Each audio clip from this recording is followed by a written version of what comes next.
What's going on? Welcome back to another video. In this giveaway, we are going to be giving away the 2021 Nomad Special Edition James Conrad right here. All you got to do in order to win this is leave a comment in the video. Make sure you're subscribed to the channel. Enjoy the course.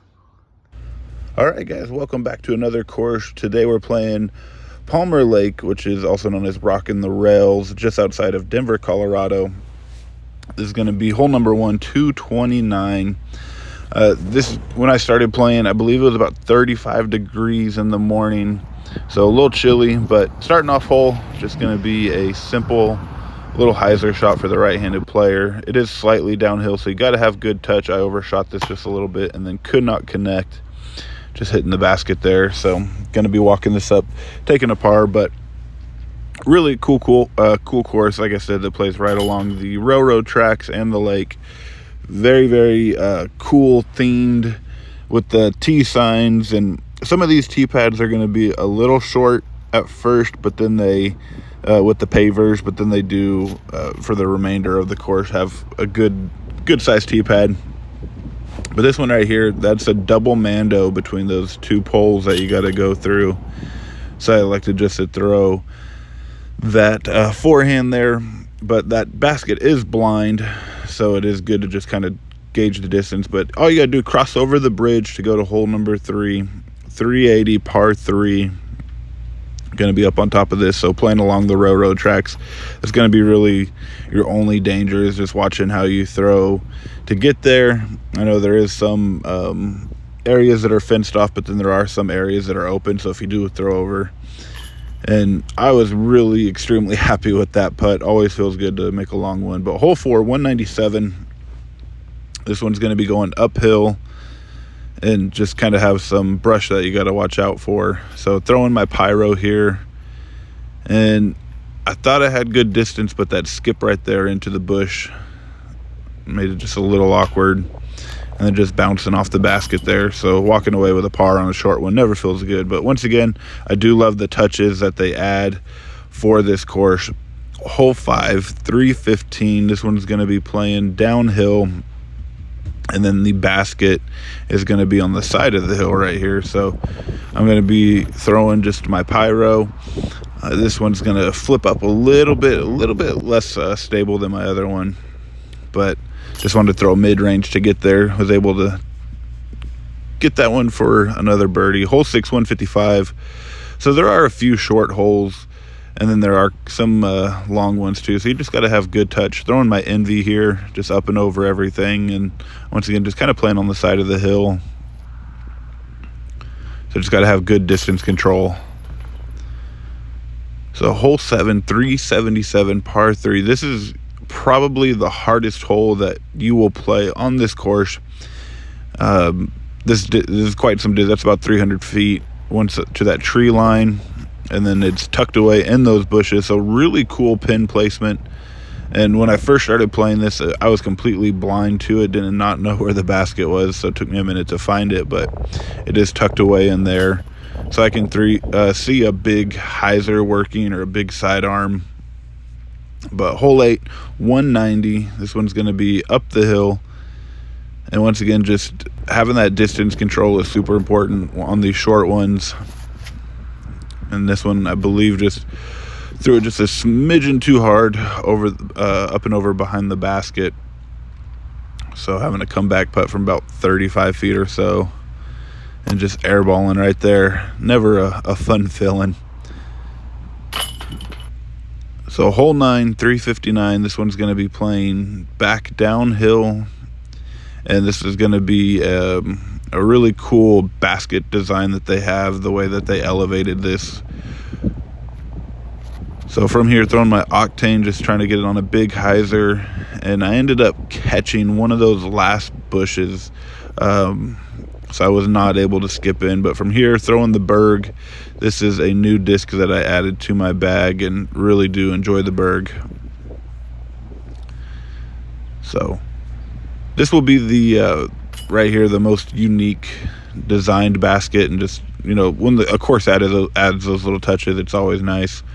So hole 10, 305, going to be playing back uphill, just kind of going diagonal of just where you were.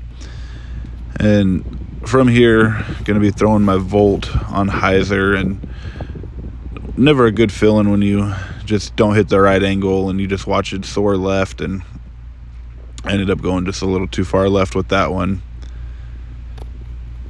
But a little roll away there just because of the side of the hill, so you do got to watch out for that danger. When we get to hole 11 here, 290, this one's going to be playing back downhill, so you can see the 10th basket just right there to the left. So it's going downhill, uphill, downhill.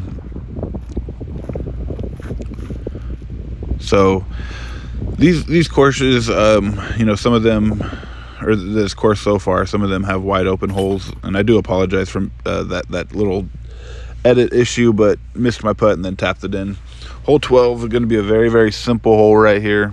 Now on this hole, I really wish they would have expanded this hole. They have so much room to work with because you have to walk about another 350 feet to get to hole 13. So I really wish they would have went deeper with this. Now, I'm not 100% sure why they didn't. Maybe because the home's there. Maybe there was a reasoning, but they could have had a cool par 4 there. But hole 13, starting to make the turn.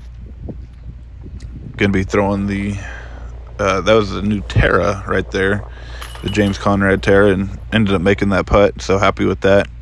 Hole 14, 261. This is actually, 12 is on the other side of us, so you can tell where there's quite a bit of distance that you have to walk. But throwing just a sidearm here, just didn't want to really mess with those trees that are on the right because they are very, very catchy. I found that on a previous hole, or the hole coming up. So hole 15, 279. This one's going to be going across the field, and you're going to kind of zigzag a little bit here with a few of the shots, but pretty cool basket placement in between those trees. So just throwing all the way across and then having to get a skip, come in, just avoid those last little trees. So not a ton of danger here. Unless you can't putt that day. So I had some great putts today, and then I had some air balls, and that's how disc golf goes. But hole 16, 353, so going to be playing to the left of where we just were.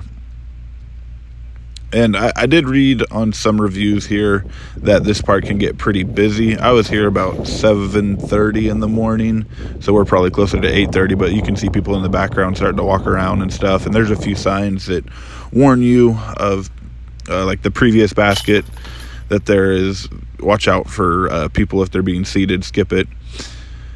So that right there was another birdie putt though. So like I said, it was I was either on or off. So hole 17, going across these mounds. Just make sure you can throw over the mounds. They are pretty thick and will shoot your disc down. Like this one happened. I almost made it up and over. I was trying to get it there with the Volt, but just not enough. So hole 18 is going to be the only one where water's kind of in play. This will be to your right, and the basket's going to be tucked away in this brush.